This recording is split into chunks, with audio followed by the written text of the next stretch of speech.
Hello and welcome to PFF Fantasy Football Podcast Tight End Week 1 edition.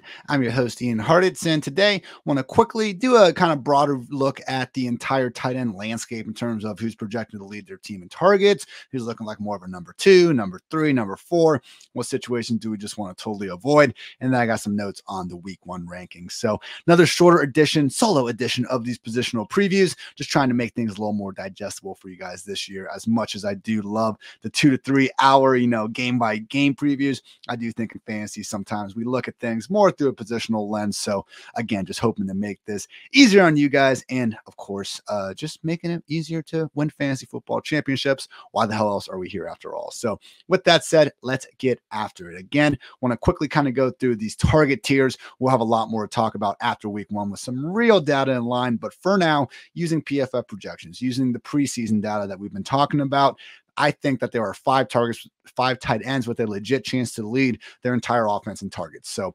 alphabetical order by team. I'm not ranking the guys for the top targets here, but I think Zach Ertz with the Cardinals. We'll see what the calf injury. Like, yes, this is 100% because DeAndre Hopkins has a 6-game suspension from week 7 on. I do think that Hopkins will easily lead this team in targets, but it really wasn't a slam dunk last year. And after the Cardinals traded for Zach Ertz, only Mark Andrews had more targets at the position between week 7 and 18. So Zach Ertz, it's not sexy. I know the best years of his career are behind him. With that said, there's a chance that we're looking up every single week in that box score and seeing the man with between 8 and 10 targets. Atlanta Falcons tight end Kyle Pitts already led the Falcons in targets in 2021, only really has Drake London as serious competition to that claim. Mark Andrews and Travis Kelce are PFF's top 2 tight ends in total target projection. Kelce with 144, Andrews with 128, and accordingly, they are the top 2 consensus tight ends pretty much anywhere you look. And finally, San Francisco 49ers tight end George Kittle did hurt his groin during Monday's practice, shaping up seemingly as a game time decision. So keep an eye out on that. But guys, it's not a given that Debo just leads this offense in targets. If you look at 2021, yes, Debo had 7.1 targets per game. Kittle had 6.4. In 2020, though, Kittle led the way, 7.9 versus 7.3. And he did the same thing in 2019, 7.1 versus 5.5. So that was before Debo broke out. Could always change. Just a chance to lead their offense in targets. I don't see Kittle like dwarfing Debo and Brandon Ayuk, but if we look up at the end of the year, Kittle's got 115, Debo's at like 112, Ayuk at 100. It wouldn't be all that surprising to me. I think there are 8 tight ends who could feasibly be their offense's number 2 pass game option. Dawson Knox just got paid, extended. He's someone that we've been ramping up a little bit, as the offseason has gone on. And just asking the question, like, what if it's not Gabriel Davis or Isaiah McKenzie? What if it's actually Dawson freaking Knox making an even bigger leap ahead of, I believe, his 4th season? So in Josh Allen, we trust, even if Knox ends up being the clear 3, even number 4, this is one of very few offenses that's going to be able to continue to enable him to great heights. So NFL's ranking 3rd ranked offense in pass play rate in non-garbage time situations. Like, this is important. We want a tight end that's in, the top 2, worst case, top 3 pass game options in their offense. If there are going to be offenses, though, where we can make an exception to that, it's one like the Bills or, the Chargers. Chicago Bears tight end Cole Kmet also looks a lot like the number 2 pass game option in Chicago. My question is just how involved Ryan Griffin's going to be. In week 3 of the preseason, we did see Griffin, really eating into those first team reps. So while I think Kmet will be the number 2, is he going to be a number 2 with 115 targets or the number 2 with like 85 targets? That could be the difference between him being a tight end 1 or a tight end 2. Got to look at Cleveland Browns tight end David Njoku. Obviously just got paid, and behind Amari Cooper, I don't know who else they're going to throw the ball to. Cowboys tight end Dalton Schultz also looking like a number 2 as long as Michael Gallup is sidelined, which seems to be at least for week 1. Detroit Lions tight end TJ Hawkinson, not a guarantee, but if I had to put my money where my mouth is, I would think it's Amon-Ra St. Brown and then Hawkinson ahead of Swift or any of the other wide receivers, especially considering if Jameson Williams comes back, he's going to be making things probably a 3-way rotation on the outside or just, completely relegating one of Charker Reynolds to the bench. Got to give Jacksonville Jaguars tight end Evan Ingram some potential love here. Like, if you guys are looking for a waiver wire replacement, there's probably higher ranked guys than Evan Ingram out there. If you have, an Ertz or a Waller. With that said, Ingram is someone where right now he's being ranked usually outside the top 20. If we get the sort of routes and stuff from week 1 that sure look to be on the table based on his preseason usage, maybe catches a touchdown, Ingram stands out as a guy that could be on every single, cover of the week 2 waiver wire articles. Darren Waller also looking like a locked-in number 2 in this offense, only behind Devontae Adams. Maybe Hunter Renfrow, vies for that. Similar thing with our next guy, Dallas Goedert. Like Waller and Goddard, talented enough, or even if they're number 3, we're still going to be ranking them as upside tight end ones every single week, but they really do have a good option to be the number 2 as well. Next tight ends really look like more so than offense's number 3 pass game option, or at least have that opportunity. Texans tight end Brevin Jordan, more of a committee last year, but another one of these guys where the preseason usage is looking good. And if we just get a little bit of regular season confirmation, he'll be on his way up the ranks. Tyler Higbee really doesn't come off the field. And yeah, last year they didn't see much of a reason to throw it to him. Why would you when you got Cooper Kupp doing his things? But Van Jefferson already ruled out for Thursday night. There are worse streamer options than someone that's not going to leave the field and is playing, in Sean McVay's ever high scoring offense. Guy like Mo Alley Cox with the Indianapolis Colts. I think they'll continue to use Kylan Grayson a lot. Probably see Jelani Woods, more throughout the season as he gets more comfortable. But with Mo Alley Cox really setting some nice route rates in the preseason, if there is going to be a tight end in Indy actually getting, 60, 70 targets, I do think it could be Alley Cox. And maybe, just maybe, he works as a number 3 behind Pittman, Pierce, and maybe he's the guy after that. We'll see how involved Nyheim Hines is. Minnesota Vikings tight end Irv Smith will be suiting up this Sunday, and I think he's going to have that same Tyler Higbee role I just talked about, guys. Kevin O'Connell coming from the Rams to the Vikings. Irv Smith is only as available as he is because we didn't get to see him in the preseason. Like, he was ranked as a top 12 tight end going into August by most sources, but he had the thumb injury. If we see him healthy, guys, and plays 90% routes, he's going to be right back into that Pat Freiermuth, kind of Dawson Knox range at the low end tight end 1 sphere. So Irv Smith is my favorite tight end to pick up this week if you have trouble with Ertz or Knox.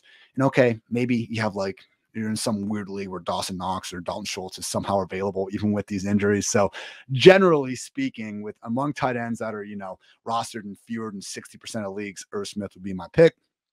Noah Fant does have a chance to be the Seahawks number 3 pass game option. Similar to Kmet, though. It's like, is he going to be the number 3 and have a close number of targets to the top 2 wide receivers, or is he going to be a number 3 and have 5 more targets than Will freaking Dissly, who's number 4? I tend to think it's going to be the latter. I am staying away from Noah Fant in formats of all shapes and sizes. Got to look at Tennessee Titans tight end Austin Hooper.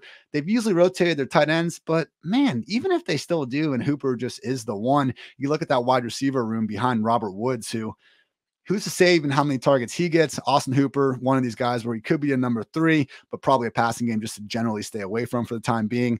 And finally, Washington Commanders tight end Logan Thomas, not on the PUP list, which is great. Limited in practice with the knee injury. I wouldn't be surprised if they ease him into action a little bit, but once he's ready to go, guys, this is one of the very few tight ends in the league who literally never leaves the field. We could be looking up, halfway through the season, and it's Terry McLaurin, Jahan Dotson, and then Mr. Logan Thomas.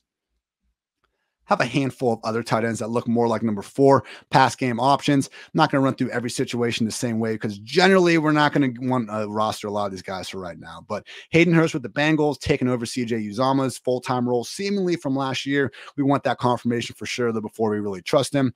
Albert O in Denver. He could be streamed here, guys. I mean, look, the problems with Albert O were Greg Dulcich. Well, he's on IR. And then Eric Tomlinson, who was doing some things in preseason with the route usage. Tomlinson got re-signed, but he did get cut initially. So it's one of those things where they can't love him that much. So with Albert O, again, I think there's probably better options on your waiver wire, but he does stand out as someone who could see that ranking, in a much better position this time next week based on what we see in week 1. Keep an eye on Robert Tonyan with the Packers. He is practicing. Not sure if he'll be directly ready to go or just even used to full capacity just yet. Gerald Everett with the Chargers.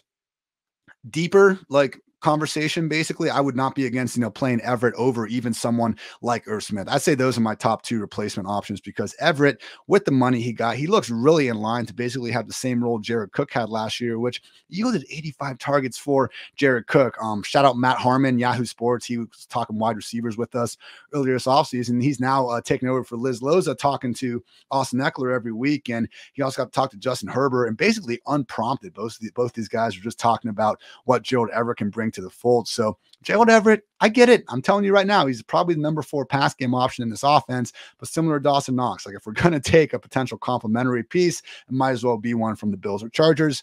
Not anticipating Mike Gesicki to be better than number 4 pass game option. Same thing with Hunter Henry and Jonnu Smith, who I think are going to eat into each other's workload more than ever. New York Giants tight end Daniel Bellinger, I think, could very well have a close to full-time role, but still be a number 4, number 5 pass game option in this offense. And finally, Pittsburgh Steelers tight end Pat Freiermuth. I see the talent.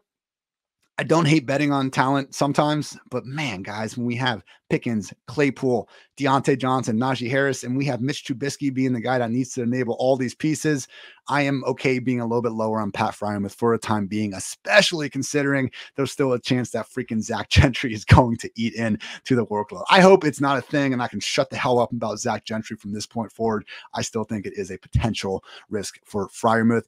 And finally, the Panthers, Saints, Jets, and Buccaneers, far too crowded right now to, I think, have any sort of exposure to those tight ends. Maybe, just maybe, we see some funky usage enough out of Taysom Hill to start exploring those waters, but that's going to take a bit. So with that said, quickly, my fantasy football tight end rankings. These are going to be pretty close to season long at this point. And look, guys, don't get too cute here. Kelsey, Andrews, Pitts, Waller, they are auto starts regardless of the matchup each and every week. Kittle is the same. Just keep an eye on the groin injury. Obviously, if we find out that he's at severe risk of limited snaps, then we're not going to be lining up to play him. But yes, when Kittle is healthy, he needs to be out there even if there's a fire. And Dalton Schultz is also probably honestly deserving of the auto start treatment for however long Michael Gallup is going to be sidelined. Again, Dak Prescott threw 58 passes this time last year against the Buccaneers. I wouldn't be all that surprised if Schultz, however long Gallup's out, if it's 4 weeks, we look at that tight end leaderboard and targets after 4 weeks, Schultz could very well be at the top of it. Looking at Dallas Goedert, again, really think that if we wanted to pinpoint a low-end tight end one, that this time next year, we're just going to be like, yeah, that dude's a consensus top 5 guy. No doubt Dallas Goedert could be that guy, pal. And yeah, so after the top 10 tight ends, I think it's like 10 tight ends right now that you can feel really confident starting in order. Travis Kelce, Mark Andrews, Kyle Pitts, Darren Waller, probably Dalton Schultz, and then George Kittle with the injury. I got to update my ranks here. Dallas Goedert, Dawson Knox, TJ Hawkinson, and Zach Ertz. Those are the 10 I feel really confident about. After them, I have Freiermuth, Njoku, Higbee, Irv Smith, Cole Kmet, Evan Ingram, Hunter Henry, Albert O, Hayden Hurst. So there's some other guys. I got the rankings there, but just based on the matchup, based on kind of everything we talked about already about the potential targets at hand, if you don't have one of those top 10 tight ends and you're looking for a streamer, I think Gerald Everett, Irv Smith, and probably Albert O actually are your top 3 options. So in order, I'd probably go Gerald Everett over Irv Smith. I know initially I said Irv earlier in the pod, so if you guys just hate me forever, and so be it. But with Gerald Everett, looking at this Chargers offense, let's get 1 week of evidence with Irv Smith. If we have the option between him and Gerald Everett, 1 week of evidence that Irv Smith is fully back, fully good to go. And if we get it, he's going to be vying for top 12 treatment. So with Irv, I just think that he's a good stash for literally a week because, again, he's going to be a lot of people will be tweeting about his usage on Sunday, I have a feeling. But with Gerald Everett, again, just really a great pick, I think, to be this year's version of Dawson Knox. That underpriced starter in a great passing game who emerges as a legit fantasy asset thanks to a high touchdown rate on limited targets. Gets that matchup against the Raiders, too, one of the league's worst defenses against tight ends last year. I am loving Gerald Everett this week. And with Albert O, talked again about the usage concerns being heavily mitigated by Greg Dulcich on IR. Also, Eric Tomlinson being someone that maybe doesn't factor quite as much into their plans as we originally thought. So that's going to wrap up this tight end edition of the PFF Fantasy Football Podcast. Going to be having these positional previews each and every week throughout the season. Questions, comments, concerns about the format, something else you want to hear about, I am all ears. Let me know. These are for you guys, trying to cover everything that we can without, just listing my freaking rankings one after another. So anything else you guys are looking for that PFF offers, let me know and we'll make the podcast better together. Why the hell not? Great day to be great after all. So thanks again for tuning in to the PFF Fantasy Football Podcast. Until next time, take care, everybody.